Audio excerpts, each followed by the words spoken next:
It seemed like every time he hit me, I could feel knots come on my head, and my eyes already started to swell about the fourth, fifth round, and I just couldn't figure it out. And he gave me some good body shots, and I'd never been hit like that before in my life. And I just thought something from there. I didn't really think. I just kept on trying to do my job. If your son stepped into the ring and you found out the other guy's gloves were basically empty, how fast would you jump those ropes? There's a reason one father did, and it changed boxing forever. Look at those punches. You see how Collins' face balloons like he got hit with a bat? That's not normal damage for a decision. That's manufactured. Why did a so-called light puncher suddenly turn into a wrecking ball? Resto didn't just cheat, he weaponized boxing. One night in 1983, a fighter's career ended, a trainer's reputation died, and the sport of boxing had to go back into rewriting its rule book just to make sure that we don't see this horror show again. Welcome back to Abner's Counterpunch. Let's break this down and set the scene. We're at Madison Square Garden, June 16th, 1983. In the undercard of Duran versus Davey Moore, we have Billy Collins Jr., a 21-year-old undefeated prospect facing a big moment. Across the ring from him is Resto from the Bronx, a tough, experienced, but by no means a KO machine. On paper, this would be showcase city for Collins. Resto's record then, about 20 wins, 8 losses, only 8 KOs, light punching reputation. Collins is favored. Fight goes 10 rounds, Resto gets his arm raised, and Collins' face looks like he got jumped in an alley. How does a guy with average power leave an undefeated prospect nearly blind after a decision? Here's the freeze frame that changed everything, the handshake. After the final bell, Lewis goes to Collins' corner in a typical boxing respect move. Collins' dad grabs the glove and it just stiffens. You ever touch a mitt that, just feels off? Fighters know, trainers know this. Pop yells, the padding is out. That's DEFCON 1 in a boxing ring. And listen, a dad knows the feel of a glove. You touch enough of those and your fingers become a lie detector. Dude basically felt leather on knuckle. New York State Athletic Commission officials impound the gloves. Investigators later report that significant padding was removed, about an ounce from each glove. They also found cuts inside the palms where the padding was pulled out, and that wasn't all. Later admissions revealed that the hand wraps were soaked in plaster of Paris and dried hard like a cast. So Collins wasn't just getting hit with less cushion, he was getting hit with hardened fist inside thin leather. That cocktail explains the grotesque swelling in the fight that went the distance. Who greenlit that plan? And how deep did the conspiracy go? Ask yourself, if a light puncher is suddenly hitting like a freight train, is that breakthrough technique or is that a blueprint for assault? Let's talk feel. I don't care who you are. If there's no foam, your hand becomes a mini mallet. When you throw a cross with legal padding, you spread the impact in a safe-ish, controlled, but agreed upon danger. If you strip the padding and you harden the wraps, your every shot feels like you're knocking on drywall. It's not just damage, it's compounding damage. And the psychology? Look, Collins is 21, facing a fighter that isn't known for their power, and all of a sudden every shot feels like a cinder block. His brain is probably screaming out, what the hell, everything hurts. Why can't I slow this guy down? And that kind of panic costs defense. One round ends up leading into 5, and so on. Remember, Collins ended up with severe eye injuries, torn iris, permanently blurred vision. That's not just he got touched up, that's he got touched up by something illegal. The analogy is football with a removed face mask, or MMA with lead-weighted gloves. Once you alter the safety assumptions, the risk calculus is broken. And the worst part, the fight still gets scored like a normal contest. Judges see volume and pressure, not the illegal force behind it. Now, was this the first time they tried it, or just the first time they got caught? Because if you can pull padding once, you can pull it twice.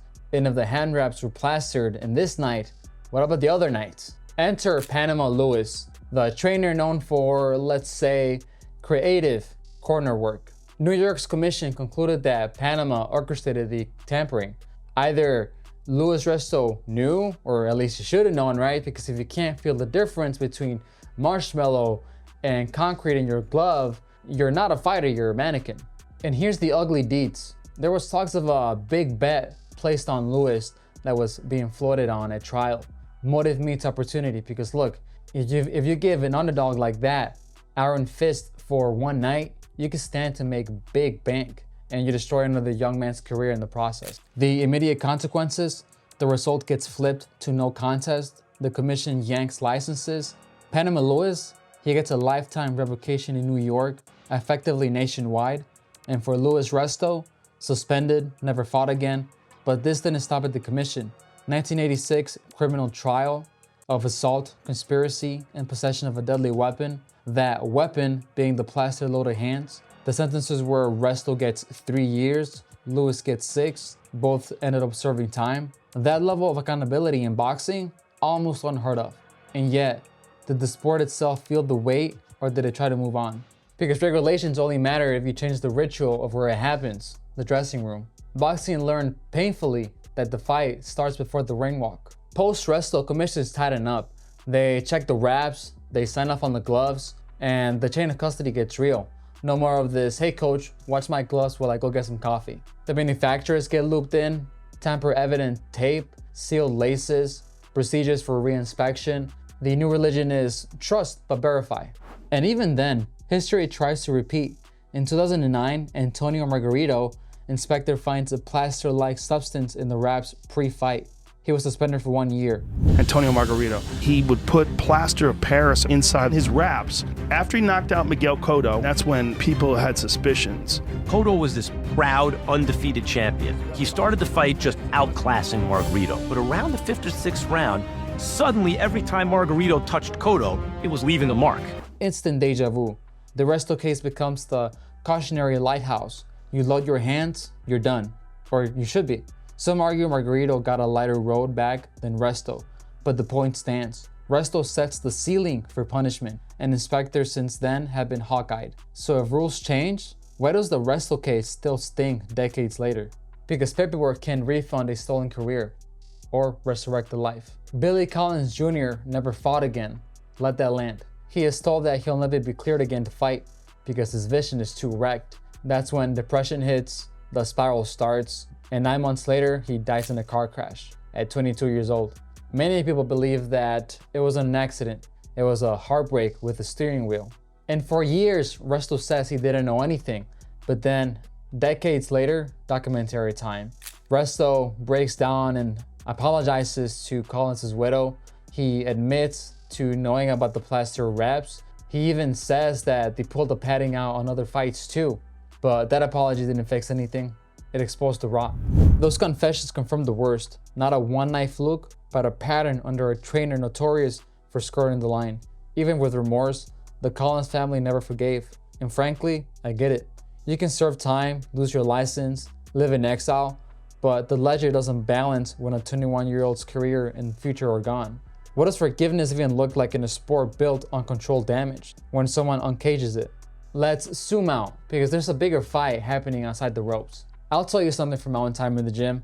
When I first got my hands strapped for my first fight, real wraps, 12-ounce amateur competition gloves, not those 16-ounce bulky ones. And I had a mix of nerves and respect, because once those gloves came on, you're responsible for what happens next. You feel every ounce, every knuckle, and you think to yourself, man, if I clip this guy the wrong way, I could really mess this dude up.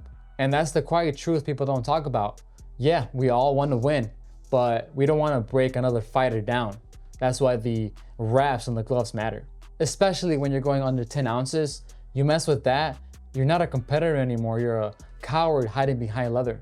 And that's why I get a little spicy when people say, oh, everybody cheats a little in boxing. Nah. If you want to fake the low and go high, that's one thing.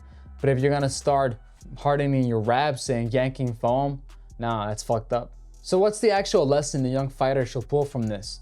And what should fans watch out for? And that's that safety is a system, not a glove. Watch the process. Inspect their eyes on wraps, gloves sealed and signed, no disappearing acts in the back. If TV shows the dressing room, pay attention. If a camp fights those cameras, why?